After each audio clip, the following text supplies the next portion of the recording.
Hey, good morning, guys. I hope everybody's doing well this morning.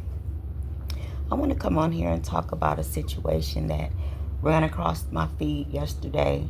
It's nothing we haven't heard of. However, I know they were saying Houston was one of the states that was had the highest percentage of HIV infections and STDs. But now, yesterday I ran across an on the news in Memphis that now Memphis is one of the highest. They have one of the highest rates of HIV amongst teens. Yes, teens, guys, teens. They're saying it's anywhere from ages 15 to 19, I believe, as well as other STDs that they're saying now Memphis is in line to becoming one of the most, with the most cases, even with syphilis, chlamydia, gonorrhea, all that other stuff. Now they have to worry about contracting HIV. And at such a young age, I really don't think that these kids know what they're playing with and what they're dealing with. All they're hearing about is, oh, just take some PrEP, you'll be okay. I don't even think they practice using, do they even use prophylactics or anything nowadays? I don't know. But anyway, I know back in the day, when I came up, AIDS first hit the scene in the 80s, the early 80s. That's when we start hearing about, they called it a cancer.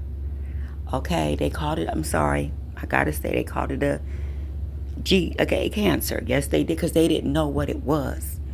So by the time they did find out what AIDS was, it had already crossed over into the heterosexual community, as well as getting into the blood supply. So there was no cure, there was no medications, there was no anything. So yes, we seen lots and lots, witnessed a lots and lots of deaths during that era. So my concern is, these kids are not, they don't know what they're getting themselves into. The way that they're cutting back on these Medicaid and all this stuff, and slicing,